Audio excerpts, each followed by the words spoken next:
Only you have your life, your relationships, your values, your experiences. And that, take all that in, and how you live and how you respond and how you react is your reality. Hey mama, welcome to the Balanced Mom Method podcast.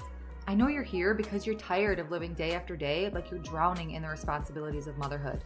You're done struggling with trying to find the time and energy to get it all done every day.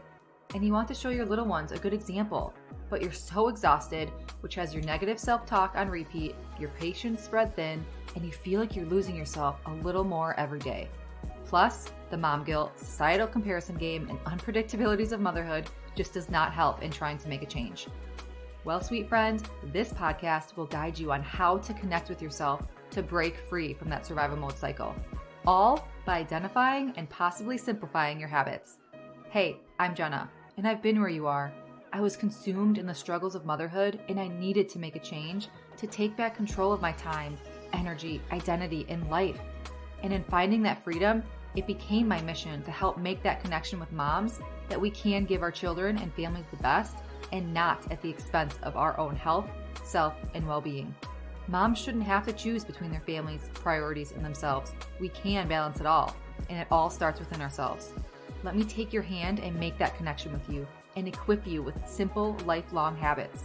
If you are ready to say goodbye to just surviving and finally reclaim your life in motherhood, then you are in the right place. Let's get to the root of cultivating real change, because it's time to feel like you again. Warm up that cold coffee, pop in your earbuds, and tighten that top knot, mama. Let's overcome together. Hello, beautiful mama, and welcome back to another episode of the Balanced Mom Method podcast. I am so happy and so thankful that you are here with me today. I hope that you are transitioning ever so smoothly into a new season, a new month, and I personally feel it has been a long transition. Like summer came to an end and school started, and then we adjusted to that, and then the weather started to get pretty cold, so we were adjusting again, and then football started, and crock pots and warm and cozies, and I feel like I talked about this like a few episodes ago, and about, like the big transition to school starting.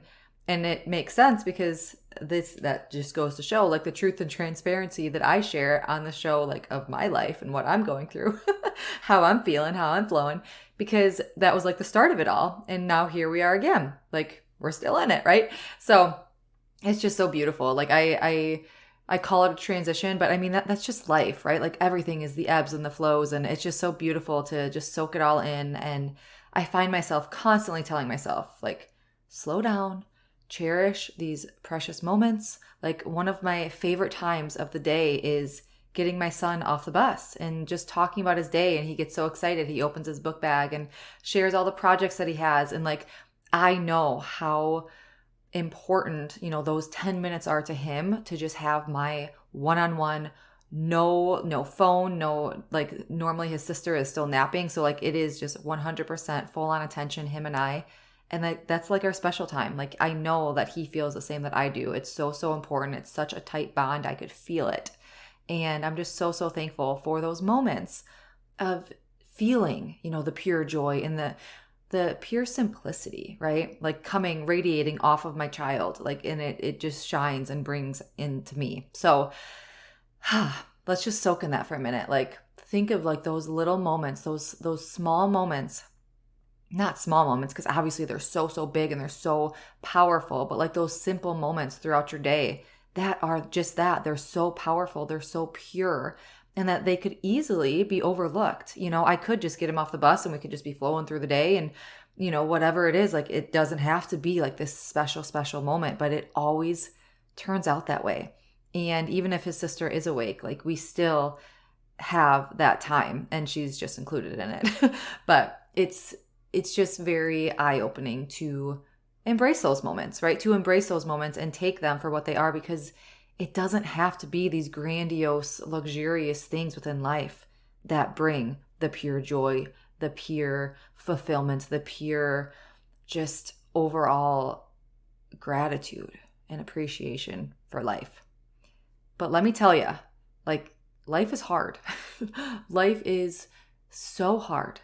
Let it be the harder season than the normal hard season, or you're more busy than you have been the past couple months. Like we're always going to be busy. We're always going to have these hard times, but there are other moments that are harder, or there are other seasons that are busier. And that, again, it's just those ebbs and flows of life. And once we accept that, I really feel that we can trudge forward, through that hard a little easier. And I never want to sugarcoat, the just the love and the bliss and the ease and the flow. Like, I never want to sugarcoat that, like, shit's hard. Life is hard. It's stressful. There's a lot of moving parts all the time.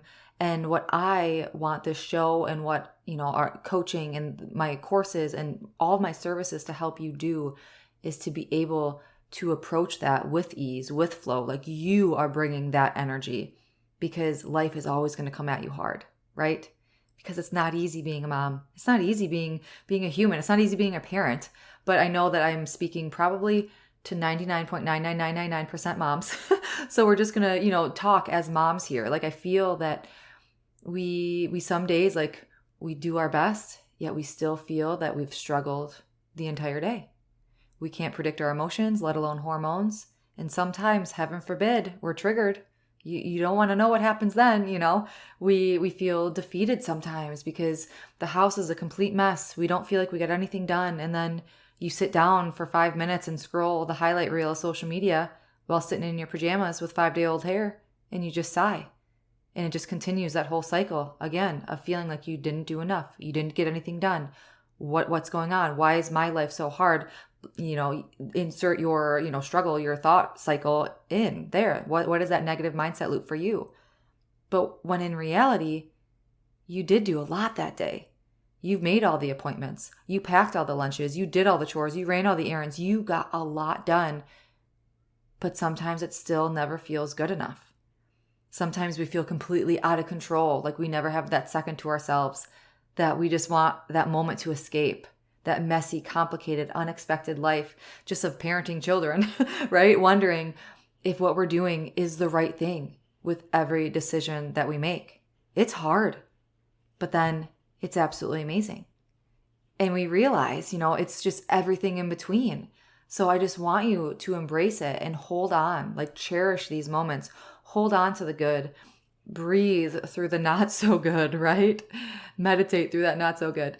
Welcome in just the wildest, most incredible days of your life. Every day can be the best day of your life. And you know what? Something that really, like, puts this all into perspective is, even if you feel that you didn't get enough done, or you haven't done enough, or, insert that negative mindset loop again, you had your little ones looking up to you all day, who think that you are the entire world. Now I want those feelings of pure and unconditional love to overcome you, right? Like, just think about their smile, think about their giggles, how they need you when they have a bad dream, or, like, when it comes down to it, you have the most rewarding role that you will ever have in your life. And that, like, truly is what woke me up to who I was meant to be and what I was supposed to be doing. Like, heck, I feel like I'm still walking in that awakening, let's say, like, through the expansion and the reflection of it, looking back. Like, I know with all of me that even if it doesn't feel like I have, expanded and like I'm walking in that higher self, right? Those tiny miracles that have transpired over time help me see my life through a different lens.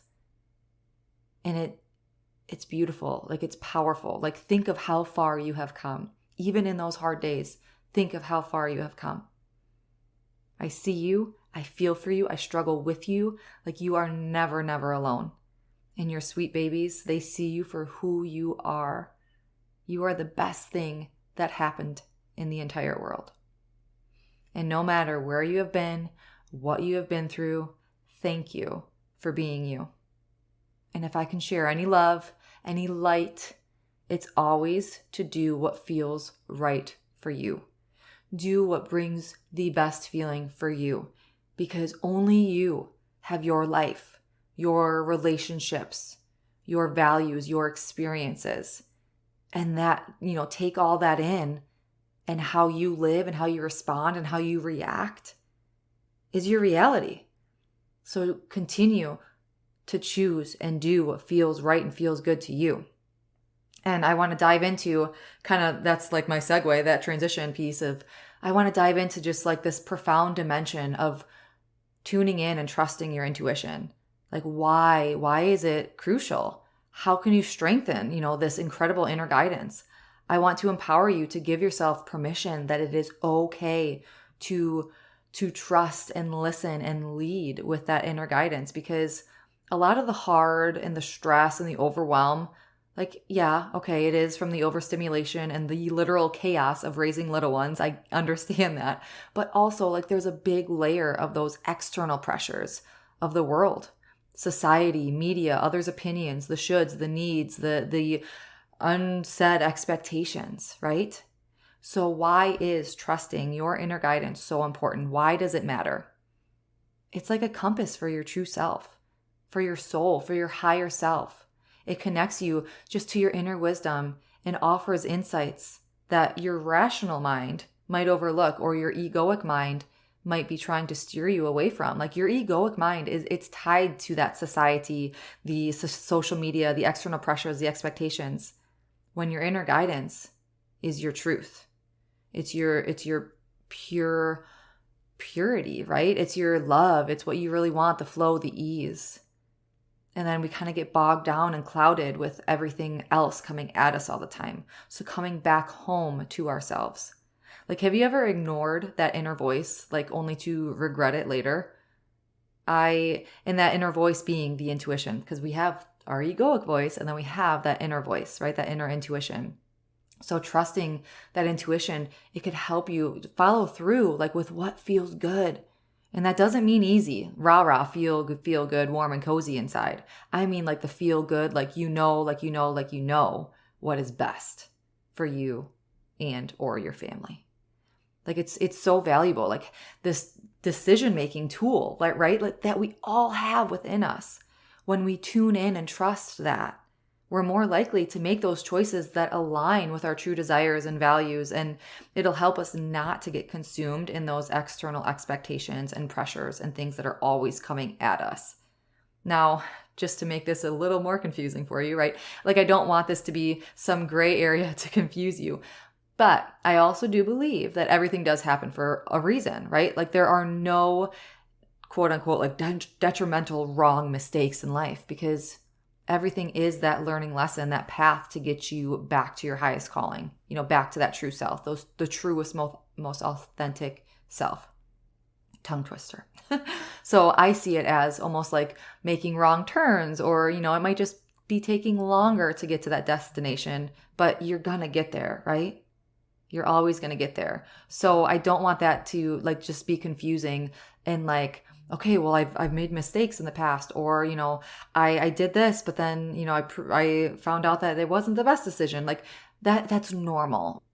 Another way for me to look at it is, like, sometimes we can't discern between that egoic mind or that external pressure from what our truest selves, our intuition was saying. So 100%, like, we're all there. Like, we all get caught in that messy middle, right? It happens. And that's kind of where it's that beautiful just synergy of discerning between and what is in alignment. And it's, again, that's just like the beautiful journey of life also. Like, we are in this learning experience called life, right?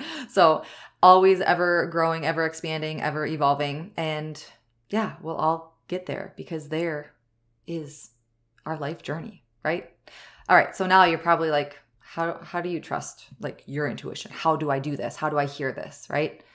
I want to share 5 ways for you to learn how to tune in to your intuition, because this is definitely like a practice, right? It's something that you have to be able to discern the difference of and practice like that muscle to, everything takes practice to get better. So no judgment. Don't get down on yourself. I just have 5 quick tips for you to be able to just play around with this, okay? So first and foremost is slow down and get present. I think I shared this picture only a few episodes ago, but it really stuck with me since hearing it in a course that I'm currently going through. Is this is like a way to picture yourself like being present. Okay. So first, imagine yourself on this train that's going over 300 miles an hour. Okay. How much are you actually going to be able to see out the window of this train going 300 miles an hour with clarity, with detail? Now, imagine yourself on a train that's going 30 miles an hour. Imagine how much then you are actually able to see and take in and process.